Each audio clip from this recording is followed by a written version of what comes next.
हरे कृष्णा। आप सबका बहुत स्वागत है मेरे चैनल पे। और आपने जैसे थंबनेल में देखा होगा कि प्रेमानंद बाबा और रजनीश जी ओशो, उनके जो है उनका तुलनात्मक छोटा सा एक अध्ययन किया है मैंने, वो आप सबके सामने देना चाहता हूँ। लेकिन इसके पहले आपसे एक विनम्र निवेदन और प्रार्थना है कि जो भी अ, भक्त, जो भी हमारे मित्र इस चैनल को देख रहे हैं, आपसे एक रिक्वेस्ट है कि आप इस चैनल को आप सब्सक्राइब करें, लाइक करें, शेयर करें, ताकि रीच बढ़ पाए। मैं अच्छे अच्छे वीडियोस और आपके लिए लेकर के आऊँगा।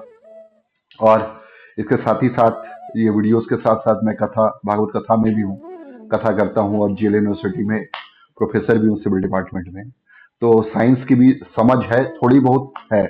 मैं ये नहीं बोलता कि पूरा ब्रह्मांड के बारे में जानता हूँ, लेकिन जितनी मेरी समझ है, जितना मैंने गुरुओं से सुना है, जितना मैंने खुद देखा है, उतनी बुद्धि, उतनी तर्क जो है वो लगा करके मैं आप सबको बताऊंगा, समझाऊंगा।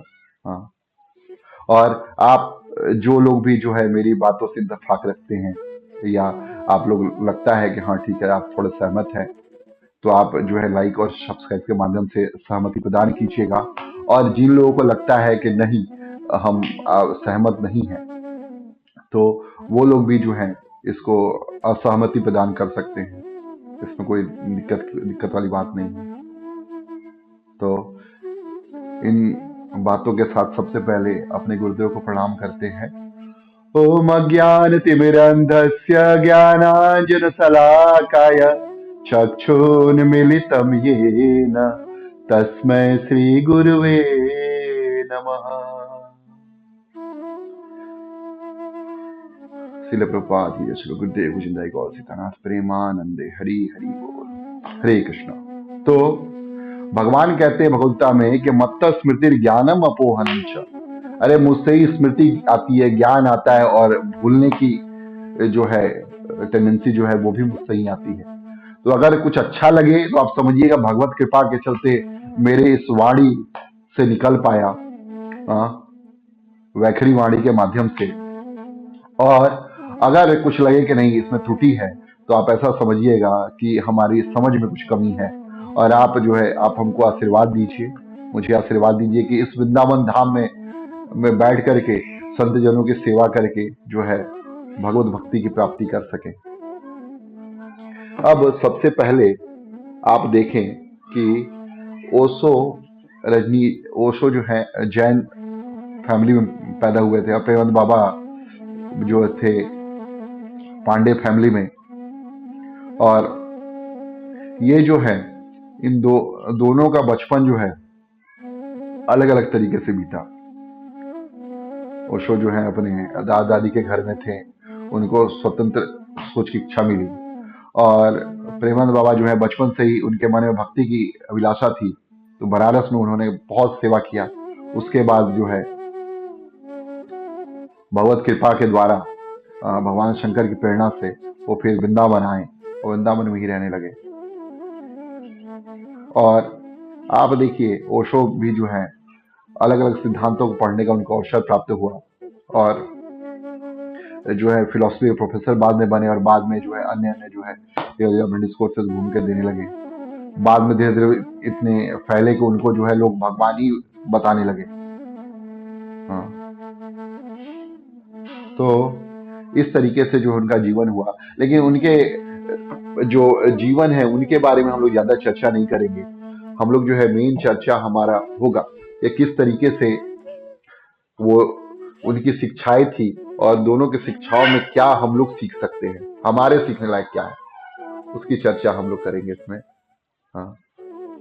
तो सबसे पहले उनका जीवन और अध्यात्म के ऊपर जो दृष्टिकोण है उसकी चर्चा करेंगे।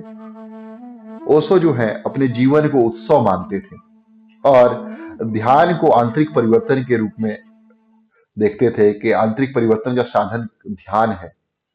इवन वो तो ये यहाँ तक भी उनका कहते थे कि सारे संसार में जो अनेक अनेक जो महापुरुष हुए हैं, जिसमें से भगवान कृष्ण को नंबर 1 पे रखते थे वो, और उसमें कबीर, नानक, महावीर, बुद्ध, मीरा ना और अन्य अन्य जो है आए हैं, और गोरखनाथ। उनमें सब में वो अगर किसी एक पुरुष को रखना चाहेंगे तो वो गोरखनाथ जी होंगे, क्योंकि उन्होंने ध्यान की पद्धति दी। हाँ, बहुत इंस्पायर थे।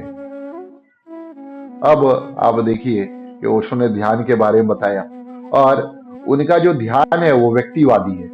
ऐसा नहीं है कि हर एक व्यक्ति के लिए बस एक ही ध्यान है। हाँ, ध्यान तो वो है उनके लिए कि एक बार जिस व्यक्ति जिसमें लग गया फिर हटे ही नहीं वहां से ध्यान। वो कोई भी हो सकता है। और पारंपरिक धार्मिक ढांचे को उन्होंने चुनौती दी, बहुत ज्यादा विश्वास नहीं था। ढांचे को किस तरह चुनौती दी? जैसे पारंपरिक शिक्षा में लोग देते हैं, बच्चों ये पढ़ो, ये खेलो कूदो, ऐसे करो, भगवान को प्रणाम करो, ऐसा नहीं था। उनका कहना था कि स्त्री पुरुष मिलकर के बच्चे पैदा करें, और वो जो है आश्रम में रह करके बच्चे वहां पे ट्रेनिंग ले, ताकि बच्चे जो है स्वतंत्र और मौलिक विचारधारा के हों। लेकिन प्रेमानंद बाबा जो थे वो पारंपरिक भक्ति, प्रेमानंद बाबा जो है पारंपरिक भक्ति और भगवान में पूर्ण समर्पण के पक्षधर है। हाँ, आप उनके वीडियोस में आप देखिए किस तरीके से राधा रानी के नाम की बारे में चर्चा करते हैं, उनकी कृपा के बारे में चर्चा करते हैं। दो दो किडनियां फेल हो चुकी है, उसके बाद भी राधा रानी की कृपा पे आधारित है। हाँ, उनका ध्यान साधना पूजा पद्धति, रात को 2 बजे उठते हैं, और 2 बजे जब चलते हैं जिस मार्ग में, उस मार्ग में पूरे फूल ही फूल रहते हैं। सारे हजारों लाखों भक्त उनसे मिलने के लिए आते हैं।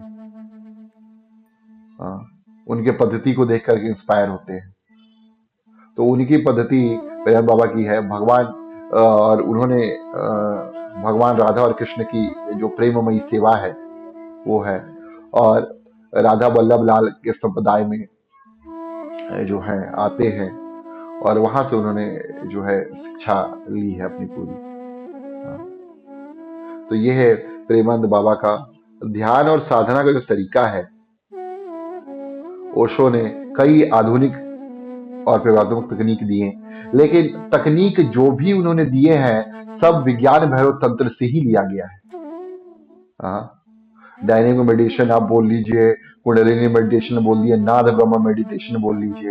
हाँ, और उनका कहना था कि मेडिटेशन जो है किसी भी रूप में करना चाहिए, कर सकते हैं, ये व्यक्तिगत होता है मेडिटेशन। लेकिन प्रेमानंद बाबा ध्यान और पारंपरिक तरीकों में कहते हैं कि भगवान का भजन हो रहा है, जहाँ कीर्तन और राधा रानी का नाम जहाँ हो रहा है वहीं पे ध्यान लगाना चाहिए, भले लगे या ना लगे। अच्छी चीजों की आदत लगने में समय लगता है। हाँ, धीरे धीरे जो है हायर टेस्ट डेवलप होता है। परम दृष्टवा निवर्तते। और भगवत गीता को मानने वाले प्रेमानंद बाबा सच्चे फॉलोवर है, तो वो ऐसा बताते हैं कि सत्संग में मन लगाया करो। मन जो है एक बार दो बार नहीं लगेगा, धीरे धीरे करके लगाना पड़ेगा। और आप जितना लगाते जाएंगे मन, उतना जो है मन आपका जो है आनंद में आएगा, और उतना आपके मन वसूभूत हो जाएगा। हाँ, फिर प्रेमानंद और प्रेमानंद बाबा जो है आध्यात्मिक अनुभव उनका जो है सत्संग और संकीर्तन के माध्यम से व्यक्ति के जीवन में चेतना में परिवर्तन आ सकता है, और व्यक्ति दुख में रहे चाहे सुख में रहे आनंद की अनुभूति करेगा। कई बार लोग सुख में रह के भी सुखी नहीं रह पाते। हाँ, अगर मान लीजिए किसी व्यक्ति का प्रमोशन हुआ, उसको 10,000 रुपये इंक्रीमेंट मिला पर मंथ, लेकिन उसके मित्र को जो है 20,000 रुपये पर मंथ मिला, वो दुखी हो जाएगा बेचारा। वो अपने 10,000 पे खुश नहीं है। हाँ, 10,000 से वो खुश नहीं है, उसको चाहिए कि हमारा मित्र जो है वो 20,000 जो है इंक्रीमेंट वो कैसे पा गया, उस पर दुखी हो जाता है वो। तीसरा जो है धर्म और परंपरा का दृष्टिकोण। ओशो सोचते हैं कि परंपरागत संस्थाएं और रीतियां जो है वो व्यक्ति को विकास में बाधक है। हाँ, धर्म व्यक्ति के लिए स्वतंत्रता लाने का माध्यम होना चाहिए, ना कि उसके बंधन का माध्यम होना चाहिए। हाँ, लेकिन वर्तमान में यह बंधन का कारण बनते जा रहा है। लेकिन आप जो देखोगे प्रेमानंद बाबा, वो उनका कहना है कि पारंपरिक जो हिंदू धर्म है वास्तविकता में वही हमको मोक्ष का मार्ग दिखा सकता है, वही हमको सदगति प्राप्त करवा सकता है। जैसे जीवन में अगर व्यक्ति को कोई कार्य करना है या किसी पथ पे चलना है, तो उसके लिए कुछ नियम बने होते हैं। वो जो व्यक्ति उन नियम का अनुसरण करता है उसके लिए जो है वह नियम सुपथ हो जाता है, लेकिन कोई व्यक्ति अपना मार्ग बनाता है उसके लिए कितनी बहुत सारी कठिनाइयों का सामना करना पड़ता है। इसीलिए जो महाजन महाजन ये गति नहीं सुपथ था, भगवान कृष्ण कहते हैं महाजन जो जिस पथ पे चल के गए हैं हमको उनका अनुसरण करना चाहिए और हम अपनी सदगति प्राप्त कर जाएंगे।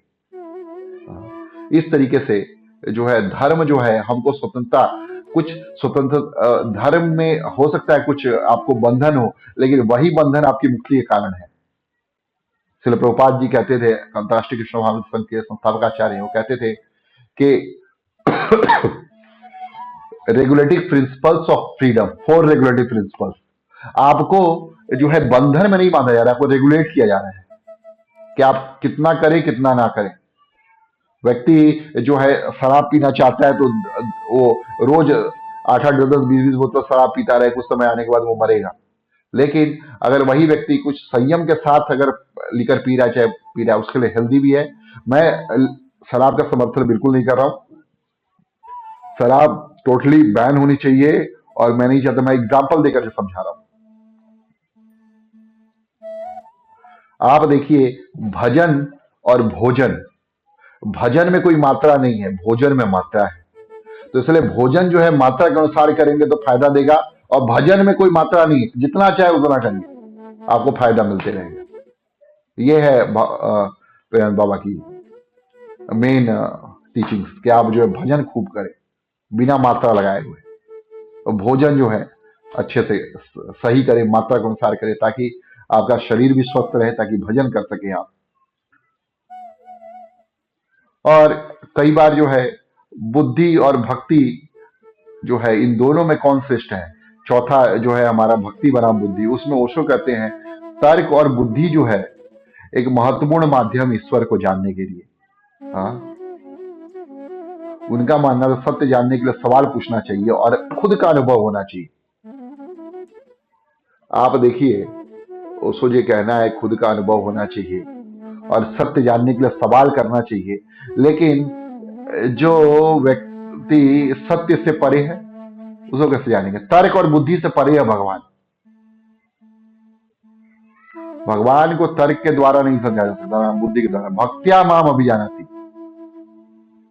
हाँ, भक्ति, तर्क जो है अपने बुद्धि से होता है, तर्क अपने इंद्रियों के द्वारा हम तर्क कर सकते हैं कि ये दिख रहा है तो मानेंगे, नहीं दिख रहा है तो नहीं मानेंगे, नहीं। लेकिन भगवान जो है, रूप गोस्वामी जी बताते हैं, अतः श्री कृष्ण नाम आदि ना भावेद ग्राह्यम इंद्रिय सेवन मुखे ही जिह्वादो स्वयमेव स्फूर्ति अदो।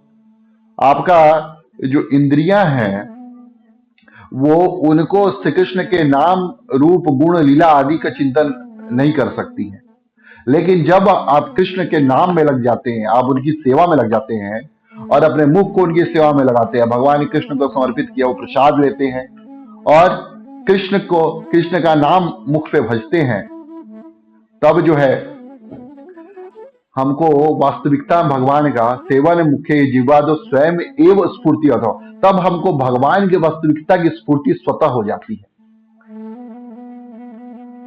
और संत लोग बताते हैं कि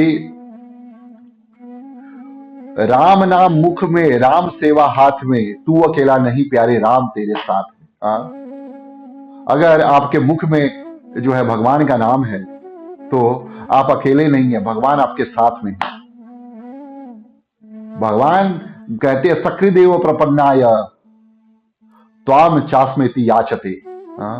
एक बार जो है जो मेरी शरण में आता है बोलता है हे प्रभु मैं आपका हूं, भगवान उसकी रक्षा तत्काल करते हैं।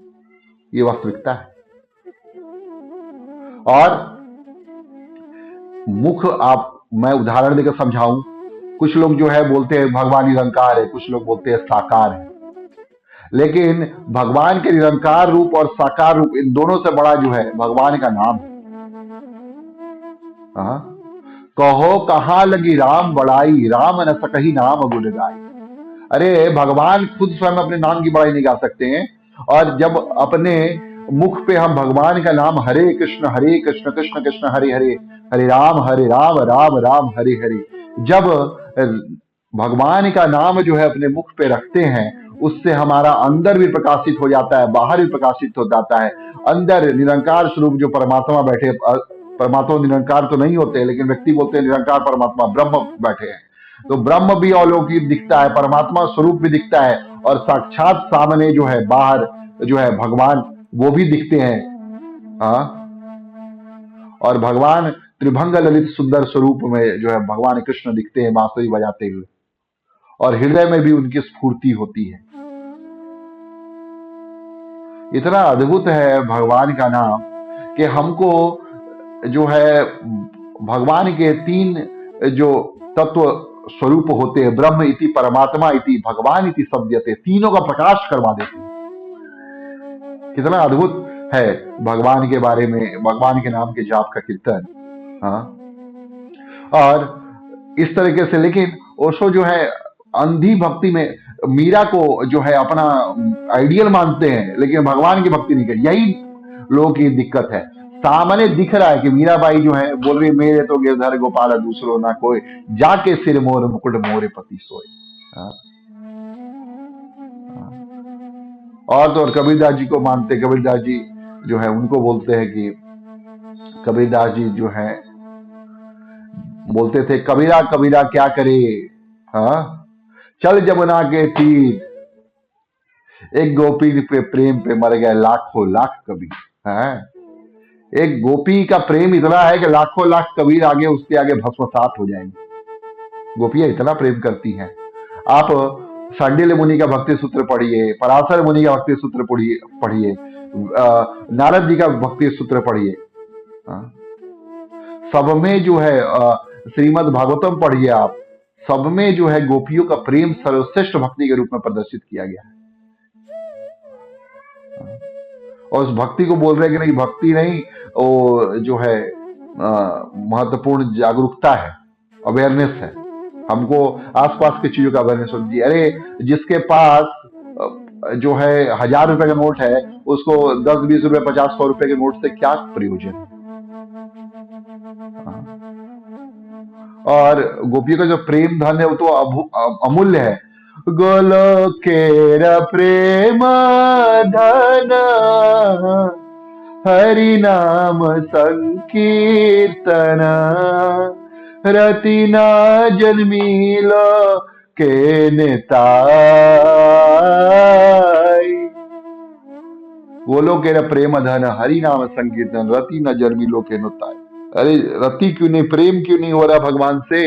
हाँ, गोलोक का जो प्रेम धन जो है भगवान लेकर के आ गया चैतन्य महाप्रभु, फिर भी। लेकिन प्रेमानंद बाबा कहते हैं कि भक्ति प्राथमिकता है हमारे जीवन में। अगर भक्ति को हमने प्राथमिकता दे दिया, राधा रानी का हर क्षण जो है राधा राधा राधा राधा राधा कह रहे हैं। गौड़िया वैष्णव में हरे कृष्ण कृष्ण कृष्ण हरे हरे, हरे राम राम राम हरे हरे। राधा रानी जो है हरे है और कृष्ण भगवान का नाम है। तो हम जब भी हरे कृष्ण बोलते हैं, राधा और कृष्ण दोनों साथ में होते हैं। तो राधा रानी का अकेले नाम बोल रहे हैं। देखिए, भाव हो सकता है, लेकिन हर भक्तों का भाव अलग अलग है। कुछ लोग बोलते हैं नहीं, राधा रानी, अगर बुला रहे, हमारी स्वामी राधा जी हैं और हम उनको बुला रहे तो कृष्ण जरूर कृपा करेंगे। और गौड़िया वैष्णव सिद्धांत है कि राधा और कृष्ण दोनों साथ में होने चाहिए। भगवान चैतन्य महाप्रभु स्वयं कृष्ण है, उन्होंने हरे कृष्ण महामंत्र दिया है। भगवान चैतन्य महाप्रभु कहते थे उनकी अभिलाषा क्या है, गोपी भरतु पद कमरियोर दास दास अनुदास। गोपी भरतु भगवान कृष्ण के जो गोपियों के भरतु गोपियों के पति हैं, उनके दासों के दासों का दास बनने की अभिलाषा थी। जो प्रेमानंद बाबा ने बताया कि अडिग प्रेम और समर्पण होगा तो हम जो है भगवान की भक्ति कर सकते हैं। और आध्यात्मिक अनुभव तभी हमको मिलेगा जब हम पूर्ण रूप से जो है भगवान के ऊपर समर्पित हो जाए। जीवन का मैंने सौंप दिया सब भार, तुम्हारे हाथों में उद्धार पतन अब मेरा है सरकार, तुम्हारे हाथों में। उद्धार पतन अब मेरा है, सरकार तुम्हारे हाथों में, जीवन का मैंने सौंप दिया सब भार तुम्हारे हाथों में। हे राधा रानी सरकार, अब आप संभालो, हे कृष्ण अब आप संभालो, मैंने आपको सर्वस्व समर्पण कर दिया है। हाँ, अरे भगवान जो है तर्क में थोड़ी आते हैं। उपनिषद जो है वेदों के ज्ञान कांड में है, लेकिन भगवान जो है आते हैं क्या ज्ञान में हमारे। एक बहुत ही फेमस मूवी का डायलॉग है सलमान खान का कि मैं ये दिल में आता हूँ दिमाग में नहीं, तो भगवान का वही है। तो एक्चुअल में ये डायलॉग भगवान का होना चाहिए कि हम दिल में समाते हैं, हम दिमाग में नहीं आते। कुछ लोग सोचते हैं कि हम ज्ञान के तर्क, ज्ञान के कसौटी पे कस देंगे भगवान को, तो भगवान उसके परे है। हाँ, इसीलिए और जो 5वां नंबर है उसके बारे में हम चर्चा करेंगे, समाज और नैतिक प्रभाव। ओशो ने जो है सामाजिक और नैतिक मापदंड को चुनौती दी। उनका यह कहना था कि व्यक्ति को बंधन में डालते हैं ये सामाजिक संरचनाएं बनी होती हैं व्यक्ति को अनुशासित करने के लिए। उनका कहना था कि ये जो है नैतिकता जो है, हाँ, आप देखिए नैतिकता जो है हमको पीछे धकेलने वाली। नैतिक व्यक्ति को होना ही चाहिए, लेकिन कहाँ कितनी नैतिकता होनी चाहिए उसके लिए हम लोग को नैतिकता जो है नीति से आती है, और नीति जो है चाणक्य जी ने दी थी। हाँ, आप देखिए चाणक्य पंडित है, ब्राह्मण है, वो नीति दे चाणक्य नीति, और विदुर जी शूद्र है, वो भी जो नीति देते हैं उसको विदुर नीति बोलते हैं। हाँ, ब्राह्मण भी नीति बता रहे हैं, और जो है अपने ये क्या बोलते हैं विदुर जी भी है, वो भी जो है शूद्र है लेकिन विदुर नीति दे रहे हैं। आप राजा भर्तृहरि श्रृंगार शतक वैराग्य शतक लिख रहे हैं। हाँ, नीति शतक लिख रहे हैं, राजा भर्तृहरि भी दे रहे हैं। तो ब्राह्मण क्षत्रिय और शूद्र जो है ये लोग भी है समाज में नीति दे रहे हैं, नीति निर्धारक तत्व है। ऐसा नहीं कि हमारे यहाँ पर जो है तो कुछ लोगों को दबाया गया, शूद्रों का जो है उनका जो है शोषण किया गया, ऐसा नहीं है। लेकिन हमको यह समझना चाहिए कि जो भी इस समाज में संरचनाएं हैं उनको किस तरीके से व्यक्तियों ने ढाला है, किस तरीके से संरचनाएं बनी हुई हैं, ताकि वो सबके समग्र विकास की ओर जो है ढकेले, हाँ, अग्रसर करवाएं, उनको प्रेरित करें कि आप बढ़ सकते आगे। और उनको जो है ओशो जी ने बताया कि ये जो है बंधन का कारण है। हाँ, और तो और नैतिकता स्वाभाविक रूप से जागरूकता से आती है, बाहरी नियम थोपने से नहीं होता। कई बार जो लोग बोलते हैं बाहरी नियम थोपने से, अरे भैया संसार में तो चोर डकैत रहेंगे ही, उनके लिए नैतिकता जो है सामान्य लोगों के लिए है, लेकिन जो चोर डकैत है उनके लिए शास्त्रों ने कुछ नियम बनाया हुआ है। जो राजा है वो लोग नियम बनाते हैं और उन नियम पे चलना पड़ता है। जो व्यक्ति असामाजिक है उसको कठोर दंड की जो है अनुमति है या आदेश है उसके लिए। क्यों? क्योंकि व्यक्ति को अगर दंड का भय नहीं रहेगा तो व्यक्ति स्वच्छंद आचरण करेगा। हाँ, समाज में जो स्वच्छंद आचरण होने लगेंगे, आप सोचिए समाज कहां जाएगा हमारा। प्रेमानंद बाबा जो है बताते हैं ये सामाजिक और नैतिकता के प्रभाव के ऊपर। प्रेमानंद बाबा का जो है सामाजिक मूल्यों और परंपराओं के बारे में जो है वो प्रमुखता से, मुखरता से उसका समर्थन करते हैं। उसका संदेश, उनका यही संदेश है कि नैतिक जीवन जीना है और तो धर्म का पालन करना पड़ेगा। जो भगवान का भक्त हो गया है, हाँ, यस्यास देवे भगवती अकिंचन सर्वे गुणा तत्र समासते सुरा हराव भक्तो कुतो महद गुणा मनोरथे न असुतो ही धावतो। हाँ,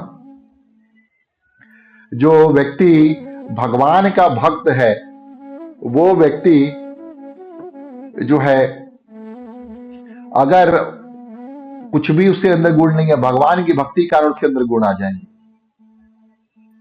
लेकिन अगर कोई व्यक्ति भगवान का जो है अभक्त है, भगवान का भक्त नहीं है, उसके अंदर हजारों गुण हैं, हाँ, लेकिन उसके अंदर जो है आने वाले समय में आप देखें, हराओ भक्तों, वो अपने मन के रथ के ऊपर सवार होकर के इधर से उधर भाग रहा है। वास्तविकता में कोई गुण नहीं है उसका।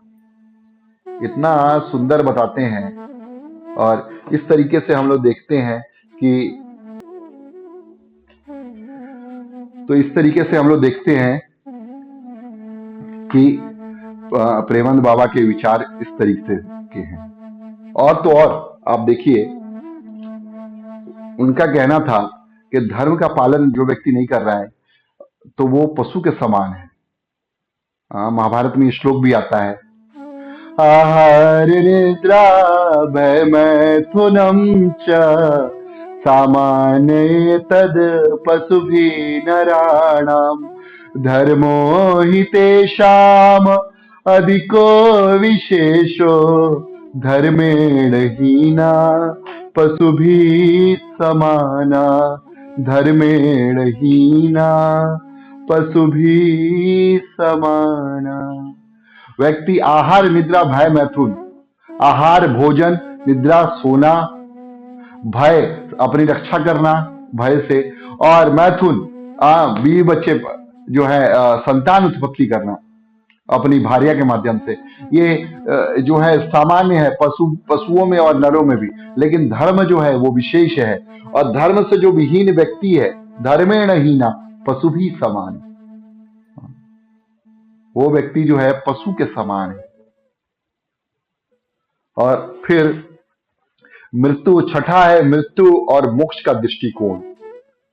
ओशो जो है मृत्यु को जीवन का एक हिस्सा मानते हैं और कहते हैं इसे डरने की चीज नहीं है, बल्कि स्वीकार करने की आवश्यकता है कि मृत्यु तो आएगी ही एक दिन। हाँ, और मोक्ष जो है, उनके विचार जो है उस पे कहते हैं कि पूर्ण रूप से जीना ही मोक्ष है। हाँ, अपने जिस समय पे हम जिस स्थिति में हैं उसका हमको ज्ञान होना ही मोक्ष है। लेकिन प्रेमानंद बाबा जो है वो बोलते हैं कि मोक्ष का अगर व्यक्ति को चाहिए तो ईश्वर के चरणों में जो है समर्पण करे, जन्म जन्म मरण के चक्कर से मुक्त हो जाए, यही मोक्ष है। और भगवान की प्रेममयी सेवा को भगवान के भगवत धाम गोलोक वृंदावन में, जहाँ राधा कृष्ण जो है नित्य जो है निवास करते हैं और अपनी लीलाओं को प्रखरता के साथ जो है करते हैं, वहां पे जो है ये निवास करे। और तो और जो है श्रीमद् भागवतम में 10वें स्कंद में श्लोक भी आता है कि तत्तेनुकंपा, माफी चाहूंगा, तत्तेनुकंपां सुसमीक्षमानो भुञ्जानेवात्मकृतं विपाकं हृदवाग्वपुभिः विदधन् नमस्ते जीवेत यो मुक्तिपदेन सदाय भाग, जीवेत यो मुक्तिपदेन सजाए भाग। जीते जी वो मोक्ष प्राप्त किया हुआ व्यक्ति है। कौन? तत्तेनुकंपाम सुसमीक्षमानो भुंजानेवात्मकृतं विपाकम। अपने जो किए हुए कर्म के प्रारब्ध को जो व्यक्ति झेलता हुआ सुख दुख को भगवान की कृपा पर आश्रित रहता है, तत्तेनुकंपाम सुसमीक्षमानो भुंजानेवात्मकृतं विपाकम हृद वाग वपु भी विदधन् नमस्ते। और अपने हृदय से, वाक से, अपने वाणी से, अपने शरीर से भगवान को बारंबार प्रणाम करता है कि भगवान आपका सुख देने के लिए धन्यवाद, और भगवान आपने जो दुख दिया है, अरे दुख तो बहुत कम है, आपको तो बहुत ज्यादा दुख देना था हमको। एक बार जो है एक बुढ़िया जंगल में जो है लकड़ी का गट्ठर बांध के रखी हुई थी, और उसने कभी जो है अपने जीवन में जो है भगवान को नहीं बुलाया था। लेकिन गठरी वहां पे देखी गठरी, और उसके मन में जो है बहुत अभिलाषा हुई कि काश भगवान होते, और जोर से उन्हें बोला कृष्ण कृष्ण कृष्ण। भगवान कृष्ण तत्काल प्रकट हुए, बुढ़िया को बोले कि अरे तुमने प्रसन्न कर दिया मुझको, माता जी जो मांगना है आप मांग लो। तो बूढ़ी बोली, प्रभु जो आप मांगेंगे देंगे? बोले हाँ। तो बोले, प्रभु एक काम कीजिए, जो गठरी है ना मेरे सर पे लाइए, रख दीजिए। गठरी जो है मेरे सर पे रख दीजिए आप। बोले बस? बोले हाँ। तो भगवान से हम जो है तुच्छ चीजें मांगते हैं, छोटी मोटी चीजें मांगते हैं कि भगवान हमारे सर का जो गठरी जो है वो जो है हमको दे दीजिए। गठरी क्या दे दीजिए हमको? ये जो है पुत्र दे दीजिए, धन। ए धन यौवन पुत्र परिजन, के आछे पर तीरे। धन यौवन पुत्र परिजन यही सब मांगते रहते हैं हम। बढ़िया नौकरी दे दीजिए, सरकारी दे दीजिए, चाकरी दे दीजिए, हाँ, बहुत सुंदर जो है गर्लफ्रेंड दे दीजिए, और बहुत बड़ा बड़ा बंगला दे दीजिए। हाँ, लेकिन प्रभु से कभी प्रभु को नहीं मांगते। कोई व्यक्ति के मन में अगर अभिलाषा है कुछ पाने की, तो प्रभु से प्रभु को मांगे। और जब वो प्रभु से ही प्रभु को मांगेगा, आप देखिए उसकी अभिलाषा जो है सब पूर्ण हो जाएगी। भगवान पूर्ण करेंगे उसकी अभिलाषा को। एक भक्त है कुछ नहीं मांगता है। हाँ? जब तुलसीदास जी को बोला गया कि आप जो है बादशाह के दरबार में जो है राजकवि के रूप में आइए, आपका बहुत स्वागत स्वागत सम्मान होगा, बहुत पैसा मिलेगा, तब उन्होंने उन्होंने बहुत सुंदर पंक्ति लिखी कि हम तो हैं, हमने अपना जो पट्टा है भगवान के जो है दरबार में लिख दिया है। हाँ? हम तो चाकर राम के, पटो लिखो दरबार। राम जी के दरबार में अपना पट्टा लिखा गया है।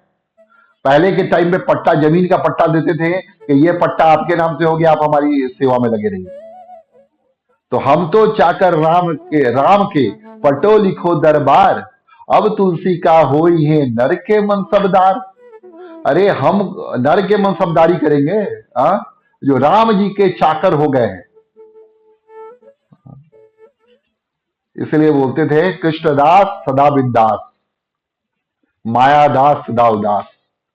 भगवान कृष्ण के साथ दास जो आनंद में रहते हैं, और माया के दास जो है वो दुखी रहते हैं। तो ओशो जी ने प्रचार किया, और बहुत सारे लोग जो है प्रेरित है उनके इस बातों से, और बहुत सारे लोग उनको मानते हैं कि वाह क्या ये थे। धीरेन्द्र कृष्ण शास्त्री जो है वो भी ये करते हैं। बहुत सारे जो है सनातन पक्ष के लोग हैं, जबकि उनको पता नहीं है कि ये वेदों को ये करना, वेदों को ना मानना। आप देखिए ये आचार्य प्रशांत करके एक व्यक्ति है, वो जो है सिगरेट पिएगा, दारू पिएगा, उसके बाद बोलेगा वेदांत पे हम चर्चा करेंगे। तो ऐसे लोगों से वेदांत के बारे में नहीं सुनना चाहिए। हाँ, क्योंकि दूध तो बहुत सुंदर, अमृत बहुत सुंदर होता है, लेकिन अगर उसमें विष गिर जाए तो अमृत भी त्याज्य है। तो ऐसे लोग विषधर सर्प है, ऐसे लोगों से सुनना नहीं चाहिए। इसलिए ओशो की जो नास्तिकता थी, चार्वाक भी यही कहता था। ओशो क्या कहते हैं? कहते हैं कि जब तक आप जी रहे हो आप आनंद से जियो, क्योंकि मरने के बाद जब भगवान के पास जाओगे तो भगवान पूछेगा आपसे कि आपने बुरे कर्म किए। ये नहीं पूछेगा, पूछेगा कि इतने हम सुख के अवसर दिए, तुम्हें सुखी क्यों नहीं हुए। चार्वाक भी यही कहता है, यावत जीवे सुखम जीवे ऋणम कित्वा गीतम पीवे। नास्तिक सिद्धांत है चार्वाक का। चार्वाक दर्शन में वो बोलते हैं कि जब तक जियो सुख से जियो, और चोरी करो, डाका डालो, लेकिन खूब घी पियो। है तो घी पियो, क्यों? क्योंकि भस्मीभूत से देहस्य कुतः पुनः आगमनो। क्योंकि देह भस्म होने के बाद फिर कब आना है, किसने देखा है? अरे भैया, इसीलिए कर्म का सिद्धांत है हमारे यहाँ। जो जस करेंगे तस फल चाखा। जैसा जो करोगे वैसा फल भोगोगे। ये तो नियम है संसार का। आपने जो कर्म किया, और धरती जो है वो कर्म प्रधान है। ये विश्व जो है कर्म प्रधान विश्व करी राखा, जो जस करे तस फल चाखा। कर्म प्रधान है, कर्म जैसा आप करेंगे वैसा आपको फल मिलेगा, ये वास्तविकता है। तो अगर हम सोचेंगे कि हम बुरे बन जाएं, उसको कहना है कि तुम बुरे हो तो बुरे ही सही, अच्छे हो तो अच्छे ही सही, मैं पाई हूं। अरे ऐसे नहीं होता है। व्यक्ति को संस्कार सिखाए जाते हैं।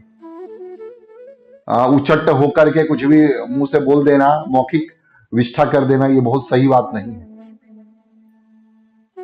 हो सकता है आप लोग में से कई लोग जो हैं मुझसे सहमत नहीं होंगे, वो कुछ लोग सहमत होंगे, कुछ लोग वाह वाह करेंगे, लेकिन साधु जो होता है, तुल्य निंदा स्तुति मौनी संतुष्ट हो ये नहीं निश्चित। अरे निंदा हो स्तुति हो, लेकिन व्यक्ति को संतुष्ट रहना चाहिए और स्पष्ट रूप से विचार प्रस्तुत कर देना चाहिए। वास्तविकता भी यही है। अपने ज्ञान के घमंड में जो भगवान, आप गीता अपने अलग, गीता क्या प्रवचन दे रहे हो आप, अलग से अपना कुछ दे दिया होता है, लोग कोई नहीं सुने होते। लोग गीता पे क्यों प्रवचन देते हैं? क्योंकि गीता भगवान की वाणी है। कोई व्यक्ति गीता में कभी नहीं निकाल सकता। हाँ। और उसी गीता में कमेंट देगा वो कृष्ण को कुछ लोग जो है व्यभिचारी बता देंगे, कुछ लोग जो है बोल देंगे कि जो है उन्होंने जैसे गोपियों को संग किया था वैसे ही व्यक्ति को फ्री सेक्स होना चाहिए। वो सब सोसाइटी में फ्री सेक्स, अरे सब लोग फ्री सेक्स करते रहेंगे तो संसार कहाँ जाएगा? अब बताइए। जीवन में अगर कोई व्यक्ति इन्हीं सब चीजों में उलझा रह जाए, वो किस तरीके से भगवत भक्ति, वो संसार में जो है अच्छा कर्म करेगा, प्राप्त करेगा उस चीज को। हाँ?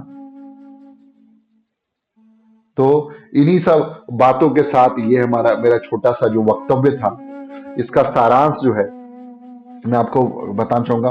ओशो जो है आधुनिक तर्कशील व्यक्तित्ववादी जागरूकता पर आधारित दृष्टिकोण है। आजकल जो साइंस भी कहता है, आजकल साइंटिस्ट क्या करते हैं, कोई भी ऐसी थ्योरी लेकर के आओ जिसमें भगवान के बारे में कोई एक्सप्लेनेशन ना हो, भगवान के बारे में ना बोलना पड़े, ऐसी थ्योरी हम मानने को तैयार है। हाँ? और आप हर थ्योरी देख लो, कोई उसका लास्ट एक्सप्लेनेशन जाके भगवान के ऊपर ही आता है। लेकिन वही प्रेमानंद बाबा जो है पारंपरिक है, भक्ति प्रधान है, सामूहिक धार्मिक अनुभव के लिए भगवत भजन, भगवत पाठ उसके ऊपर करते हैं और सत्संग के ऊपर जो है व्याख्यान करते हैं। वृंदावन को छोड़ करके कहीं नहीं जाते। हाँ? और भगवान के प्रति पूर्ण समर्पण की भावना रखते हैं।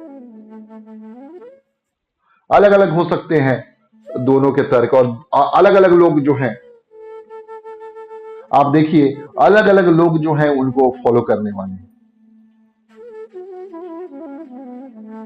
ऐसा नहीं है कि कोई एक व्यक्ति जो है, और व्यक्ति भी अलग अलग है। कबीरदास की पंक्ति है, कबीरा इस संसार में भांति भांति के लोग, सबसे हिल मिल चालिए नदी नाव संयोग। तो क्या ओशो गलत है या प्रेमानंद बाबा सही है, या प्रेमानंद बाबा गलत है ओशो सही है? दोनों के विचार अलग अलग है। दोनों से हमको क्या लेना चाहिए? हाँ, अपने जीवन में तर्क होना चाहिए, लेकिन तर्क किस लिए होना चाहिए? भौतिक चीजों के लिए तर्क रखिए, तर्क कीजिए कि अगर विज्ञान कुछ बताता है उसमें कुछ तर्क रखना चाहिए हम लोग को। संसार के लिए तर्क रखे, भगवान के लिए भक्ति रखे। हाँ? संसार में अगर हमको दुख मिल रहा है तो तर्क दे कि यह दुख क्यों मिल रहा है, किस कारण से मिल रहा है, या सुख मिल रहा है तो क्यों मिल रहा है। लेकिन अगर प्रेम रखे, संसार भगवान से रखे, तो भगवान के लिए तर्क नहीं, भगवान के लिए तो प्रेम से ही जाना जा सकता है। भक्तिया माम अभिजानाति, प्रेम पूर्वक व्यवहार ही भक्ति है। भक्ति जो है भज धातु से आई हुई है, और इसमें बोलते हैं ये भगवान के भक्तिया माम अभिजानाति, भक्ति के द्वारा मुझको समझा जा सकता है, और कोई मार्ग नहीं है, नहीं है, नहीं है। और कलयुग में तो सर्वश्रेष्ठ साजन है, कलेर दोषो निधे राजन अस्ति एको महान गुना, कीर्तना देव कृष्ण से मुक्त संगा परम ब्रजेत। कोई व्यक्ति अगर कलयुग में चाहता है अपने सारे समाधान करना, तो भगवान कृष्ण के नाम का कीर्तन करना है, भगवान कृष्ण का नाम का कीर्तन करना है, भगवान कृष्ण का नाम का कीर्तन करना है। और कोई मार्ग नहीं है, नहीं है, नहीं है। नास्तैव नास्तैव नास्तैव गतिरन्यथा। और बहुत सुलभ साधन है। क्या है साधन? हरे कृष्ण कृष्ण कृष्ण हरे हरे, हरे राम राम राम हरे। तो इन्हीं सब वक्तव्यों के साथ आपका बहुत बहुत धन्यवाद। ग्रंथराज श्रीमद् भागवतम की जय, श्रील प्रभुपाद की जय, श्रील गुरुदेव की जय, गौर सीतानाथ प्रेमानंद हरि हरि बोल। धन्यवाद। हरे कृष्णा।